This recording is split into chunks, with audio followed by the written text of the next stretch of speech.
अस्सलाम वालेकुम। डॉक्टर हफीज़ुर रहमान पाकिस्तान जमहूरी इत्तेहाद की जानिब से हाजिर है। आपसे एक गुजारिश है, चैनल को सब्सक्राइब करें और बेल आइकन को ज़रूर दबाएं। ये चैनल ही हमारा वाहिद ज़रिया है आप तक पहुंचने का, और इसकी कामयाबी बेहद ज़रूरी है। आज आपकी तवज्जो में एक इंतहाई अहम मसले की तरफ दिलवाना चाहता हूँ, जिससे आपको अंदाज़ा होगा कि ये हमारे कौमी रहनुमा जो हैं, ये इस कौम के साथ, हमारे मुल्क के साथ कितने मुखलिस हैं।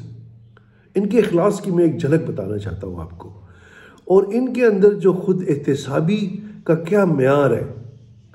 इंसान अपना भी तो एहतसाब करता है ना, इससे भी आपको अंदाज़ा हो जाएगा कि ये लोग एहतसाब के हवाले से कितने बाकिरदार हैं। देखिए, अभी इलेक्शन की आमद है। कई हमारे कौमी रहनुमाओं ने कई हलकों से कागजात नामजदगी जमा कराए हैं। अब इसकी एक वजह तो ये हो सकती है कि चूंकि वो चाहते होंगे कि वो नेशनल पॉलिटिक्स में रहें, और हल्कों की पार्टी जीत जाती है तो उन्हें पार्लियामान में आने का मौका मिले। तो अगर वो एक इलेक्शन एक हल्के से हारते हैं तो दूसरे हल्के से जीत जाएंगे। एक वजह ये हो सकती है। दूसरी वजह ये हो सकती है कि वो ये साबित भी करना चाहते होंगे कि वो कौमी रहनुमा है। मतलब कराची से भी खड़े हो रहे हैं, लाहौर से भी खड़े हो रहे हैं, पेशावर से भी खड़े हो रहे हैं, तो एक अपना कौमी कद काठ जो है वो अवाम के सामने पेश करना चाहते होंगे। ये वजह भी हो सकती है। इससे हमें कोई एतराज़ हमारे इस बात पे हरगिज़ नहीं है कि वो 1 पे खड़े होते हैं, 10 पे खड़े होते हैं, 50 पे खड़े हो जाए। खुदा करे पाकिस्तान के सारे हलकों से खड़े हो जाए। लेकिन हमारी गुजारिश है, ये इंतखाबात जो हो रहे हैं ये कौम के पैसों पे हो रहे हैं, गरीब कौम के पैसों पे हो रहे हैं, कर्जदार कौम के पैसों पे हो रहे हैं। वो कौम जो कि बिजली और गैस की महंगाई की चक्की में पीस कर इन इंतखाबात का खर्चा बर्दाश्त कर रही है। तो आप जब एक से ज़ायद हलकों में खड़े होते हैं और आप जीत भी सकते हैं एक से ज़ायद हलकों में, तो बराए मेहरबानी फिर आप जिन हलकों से छोड़ देते हैं उनकी पेमेंट करें, आप उसकी अदायगी करें। ये इखलाक, इसे कहते हैं जमहूरी इखलाकियात, इसे कहते हैं जमहूरी सियासी इखलाकियात, इसे कहते हैं पार्लिमानी इखलाकियात।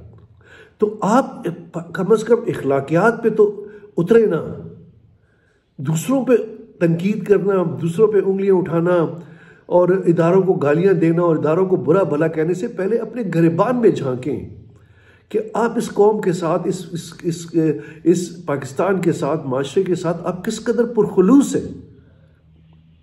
किसी रहनुमा ने आज तक ये बात की है कि जनाब मैं इसे एक हल्के से छोड़ रहा हूँ। ये छोड़ते हैं फिर से सीटें, और मैं अब शेख रशीद साहब भी 2-2 हल्कों से खड़े हैं। क्योंकि पराया माल और दीदे लाल वाली बात है, वो जेब से क्या जाता है। ठीक है, तो अच्छा, इस सिलसिले में ये कानून साजी भी नहीं करते। हालांकि ये कर सकते हैं कानून साजी, लेकिन क्यों करें? क्योंकि ये बात इनके मुफाद के खिलाफ है।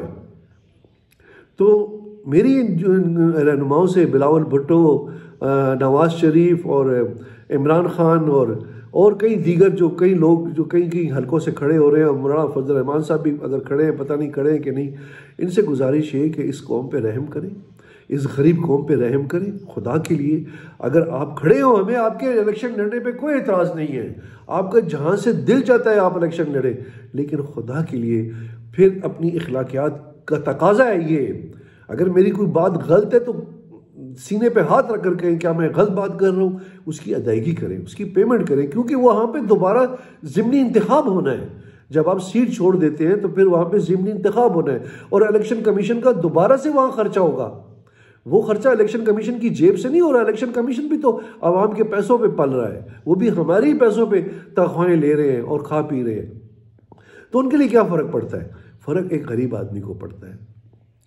तो आज के लिए यही आपसे गुजारिश करनी थी, और इंशाअल्लाह ताला अगली जो मेरी वीडियो मैं बनाऊंगा वो मैं बनाऊंगा कि पाकिस्तान के जो इदारे हैं, जिनमें स्टील मिल है और जिसमें ये नेशनल जो है हमारी NHA नेशनल हाईवे अथॉरिटी, ये जो मोटरवेज़ बनाते हैं, और इसके अलावा PIA और वापडा, ये लोग, ये सफ़ेद हाथी, ये हमें चूस गए।